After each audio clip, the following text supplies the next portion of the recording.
여러분, 2003년 10월 12일 당시 36살이었던 안 여인은요, 자신의 두 딸과 딸들의 사촌 3명을 데리고, 총 5명이죠.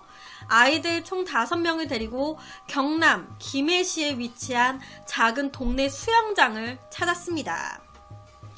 그렇게 애들은 너무 신나가지고 왁자지껄 막 재밌게 놀고 있는데 갑자기 수영장 안에서 사람들의 비명소리가 들리기 시작했어요. 수영장 안에서 9살이었던 안 여인의 둘째 딸이 사망한 채 물 위로 떠오른 겁니다. 당시 안전요원은요, 아이를 딱 구조했을 때 아이의 맥박은 없었고 호흡도 없는 상태였다고. 그래서 즉시 인공호흡을 실시했는데 그때 아이의 의식이 돌아왔습니다 라고 말을 했습니다. 아, 살렸구나, 살았구나. 하지만 9살이었던 둘째 딸은 병원으로 옮겨지고 5분 만에 숨졌어요. 수영장에서는 익사로 사망하는 경우가 드물기는 하지만 종종 일어나는 사고였습니다. 이에 안 여인은 자신의 둘째 딸이 사망한 이유가 수영장에서의 부주의 때문이라고, 우리 딸이 수영장에서 사고로 사망한 것 같아요 라고 주장했습니다. 하지만 수영장 측은 뭔가 조금 이상했어요. 둘째 딸이 사망한 정황에 미심쩍은 부분이 많아 보였던 거예요. 그래서 딸을 부검을 해봐야 된다고 이 수영장 측에서는 강력하게 주장을 했습니다. 수영장 측에서 이렇게 아이의 부검을 주장했던 큰 이유는요, 익사체의 경우에 이제 심폐소생술을 시행하게 되면 막 이렇게 하고 인공호흡을 하게 되면 코나 입에서 물이 나와야 된대요. 그런데 당시에 안전요원이 인공호흡을 하고 대처했을 때 이 아이 코나 입에서 물이 나오는 게 전혀 없었습니다. 그리고 익사하는 경우는요, 대개 아이가 막 살려달라고, 아 살려주세요 살려주세요 하면서 바둥바둥 대고 큰 소리를 치고 이러는 게 있어야 되는데, 이때 당시에 둘째 딸은 소리는커녕 뭐 전혀 발버둥 하나도 없이 그냥 쓱 물에 떠가지고 조용히 사망한 거예요. 익사를 했다고 하기에는 뭔가 조금 이상하다. 처음에 경찰들은요, 단순 익사로 그냥 처리를 하려고 했습니다. 왜? 수상사고는 빈번하게 일어나는 거니까. 이것도 그 중에 하나겠지. 하지만 이 사건에 관심을 가지고 있었던 당시의 초임 검사분이 뭔가 이상하다라고 해서 적극적으로 부검을 추진하게 되면서 이 사건을 반전을 맞이하게 돼요. 이 둘째 딸을 부검을 해본 결과 이 둘째 딸의 근육이 선홍색이네. 보통 사람이 죽었을 때는 부검을 하게 되면 근육이 붉은 회색을 띠게 되는데 선홍색이야.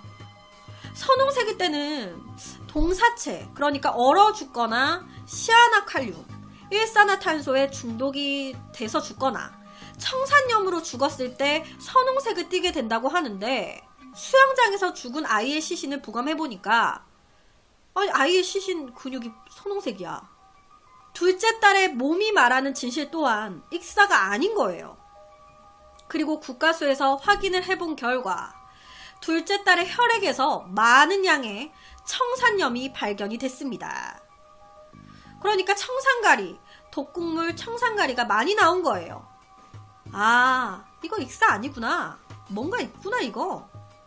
이에 경찰은요, 함께 수영장에 갔었던 11살의 안 여인의 첫째 딸과 당시 12살의 사촌 언니를 조사하기 시작했습니다. 첫째 딸과 이 사촌 언니는요, 아니 저희가 수영장에서 막 놀고 있었는데 갑자기 둘째가 언니들 나 방금 맛있는 거 먹고 왔지롱 이렇게 자랑을 했어요 라고 얘기를 했습니다. 그래서 이때 이제 아이들이 둘째한테 야, 왜 너만 그거 먹어? 누가 줬는데? 그거 누가 준 건데? 이거 엄마가 나만 먹으라고 줬지롱. 그래서 당시에 이 사촌 언니와 그리고 첫째 딸은요, 엄마는 우리는 안 주고 둘째만 주고 와 짜증나, 이렇게 얘기를 나눴었대요. 약간 삐졌다라고 얘기를 한 거예요. 애들이. 하지만 이런 아이들의 말과는 다르게 안여인은요. 제가 둘째 딸한테 먹을 거 줬다고요? 애들이 그래요? 제가 줬다고? 저는 둘째 딸한테 먹을 거 준 적 없는데? 라고 증언을 했습니다. 하지만 당시 이 수영장의 안전 요원도 본 거예요. 안여인이 둘째 딸로 생각되는 아이를 여자 탈의실 앞에서 손짓해서 부르는 걸. 그렇게 엄마의 부름을 받고 왔던 둘째 딸의 어깨에 안여인이 손을 딱 얹고 둘이서 어디론가 이동하면서 얘기하는 모습까지 본 목격자가 있는 겁니다. 안여인, 둘째 딸 사망 추정 시간에 둘이 대화하는 걸 봤다는 목격자가 있어요. 진짜 애한테 먹을 거 안 줬어요? 애가 사망하기 직전 그 시간에 둘이 같이 있는 걸 본 사람이 있는데 진짜 안 줬어요? 목격자가 있어요? 지금 다시 생각해보니까 제가 음료수 하나를 먹으라고 준 것 같긴 하네요. 갑자기 이 안여인이요, 목격자가 있다는 말에 말을 번복한 거예요. 왜 번복하지? 왜 거짓말을 하지? 뭔가 이상하다. 뭔가 경찰들이 이 안여인한테 시선이 쏠리기 시작하니까 이 안여인도 느낀 거예요. 경찰들이 지금 나를 의심하고 있구나. 그래서 안여인은요, 아니, 저는 지금 딸을 떠나보낸 사람이에요. 안 그래도 내 새끼 죽어가지고 마음 아파 죽겠는데 누굴 지금 의심하고 있는 거예요? 라고 하면서 안여인은 자신의 혐의를 완강하게 부인했습니다. 그리고 경찰 입장에서도 확실한 물증, 안여인이 시아나칼륨, 속칭 청산가리를 구입한 흔적이라든지 둘째 딸한테 먹인 음식이 발견됐다든지 아니면 이 목격자 같은 경우에도 먹이는 걸 본 사람이라든지 뭐 이런 게 아니잖아요. 목격자도 그냥 데리고 가는 걸 봤다라는 것 뿐이고 결정적인 증거가 없었다 보니까 이 안여인을 범인으로 몰아갈 수는 없었습니다. 하지만 수사를 계속 이어가다 보니까 이 엄마, 안여인, 이상한 게 한두 가지가 아니네. 이 안여인은요, 사건이 일어나기 바로 전날이었던 2003년 10월 11일 보험료를 낼 돈도 없었던 사람이 무리하게 보험 설계사한테 보험료를 대납하게 하면서까지 둘째 딸의 사망보험에 가입을 했네. 원래라면은 보험을 가입할 때 내가 돈이 없으면 우선은 안 드는 게 정상이잖아요. 돈이 있을 때 그때부터 들겠다라고 하면서 돈이 없으면 우선 안 드는 게 정상인데 이 안여인은 돈을 빌려서까지 냈고요. 바로 다음날 딸이 사망한 거예요. 그리고 딸의 사망 후에 보험금을 청구한 사람도 분명히 안여인이었습니다. 게다가 사건이 일어난 수영장에도 신체 상해 1인당 최고 1억 원이라는 배상보험에도 들어있었어요. 뭔가 수상함에 경찰은요, 안여인의 통화 내역을 감청하기 시작했습니다. 그리고 그 과정에서 결정적인 단서가 딱 나와버렸네. 이 안여인은요, 당시 내연남이 있었어요. 그런데 이 내연남이 안여인과 통화를 하는 중에 야, 너 또 약 먹였지? 라고 말을 하는 거예요. 너 또 약 먹였지? 그럼 이게 처음이 아니라는 건가? 왜 갑자기 내연남이 안여인한테 이런 얘기를 하지? 수상함을 느낀 경찰이 바로 추가로 조사를 해본 결과 안여인이 일으킨 2건의 사건이 추가로 발견이 됐습니다. 그러니까 초범이 아닌 거예요. 안여인은요, 1992년 남편 오 씨를 만나 결혼을 했습니다. 그리고 6년 뒤인 1998년에 내연남을 만나면서 미래를 즐겼다고 해요. 바람난 거죠. 그 이후에 2001년 12월 1일 안여인이 옆집에서 김장한 김치를 받아왔고 그 김치를 먹은 지 얼마 지나지 않아서 남편 오 씨는 가슴에 통증을 호소했습니다. 그리고 병원으로 갔는데 병원으로 가고 다음날 새벽 바로 1시에 사망했어요. 새벽 1시에 사망. 이때 오 씨의 사망 사인은요, 남편이 굴을 먹으면은 기도가 붓고 마비 증상이 올 수도 있는 사람인데 제가 받아왔던 김장에 굴이 들어가 있더라고요. 남편이 그걸 먹었나 봐요. 라는 이 안여인의 증언에 의존해서 알레르기 사망으로 끝났습니다. 이 사람이 굴을 먹으면 기도가 붓고 이러는 그런 증상이 있는데 그걸 모르고 먹었구나. 그래서 이게 막 붓고 막 이래서 숨을 못 쉬어서 죽은 거구나. 그렇게 끝. 솔직히 이때 오 씨의 담당 주치의가요, 조금 이상하다고, 이 남편 좀 독극물에 의한 사망일 수도 있을 것 같아요 라는 얘기를 했었대요. 이거 누구한테 얘기했겠습니까? 아내한테 얘기했겠죠. 안여인한테 이런 얘기를 한 거예요. 그런데 안여인이 오 씨 남편의 시신을 초고속으로 화장을 시켜버리면서 수사로는 연결이 되지 않았고요. 이 사건으로 안여인은 당시 3,700여만 원의 보험금을 받았습니다. 안여인의 남편 오 씨가 사망하고 약 7개월 후에 이 안여인의 절친이었던 강 씨가요, 자신의 남편과 함께 나가가지고 케이크를 하나 사왔습니다. 그리고는 그 케이크를 이렇게 잘라가지고, 여보, 나 이거 내 친구 안여인한테 갖다 주고 올게, 이거 먹으라고 하면서 나갔어요. 안여인의 집으로 간 거예요. 그런데 안여인의 집을 다녀온 후에 강씨가 바로 쓰러졌습니다. 강씨 남편의 증언에 따르면 강씨가 안여인의 집에 갔다가 집에 딱 오자마자 여보 나 좀 봐 이러더니 앞으로 그냥 꼬꾸라졌대요. 안여인을 만나고 온 지 10분도 채 되지 않아서 일어난 일이었습니다. 이때 강씨의 사망 사인은 원인 불명이었는데 강씨의 증세, 시아나칼륨, 속칭 청산가리를 먹었을 때의 증상과 똑같았어요. 난데없는 이 강씨의 죽음에 강씨의 남편은 충격을 먹었습니다. 그런데 이것 플러스 더 충격을 먹을 만한 사건이 벌어져요. 아내의 장례 후에 보니까 사망한 강씨가 자신의 사망보험금 수익자를 안여인으로 지정해둔 보험이 있었던 거예요. 사망한 강씨가 자신의 사망시 수익자를 안여인으로 지정해둔 보험이 있었던 겁니다. 그리고 그 청약서에는요, 안여인은 나의 모든 것에 뒷받침되고 믿을 수 있다라고 적혀 있었고, 사망보험금 당시 최고 1억 원이었습니다. 그러니까 사망 수익자가 가족도 아닌, 남편도 아닌, 자식도 아닌 뜬금없는 친구 안여인?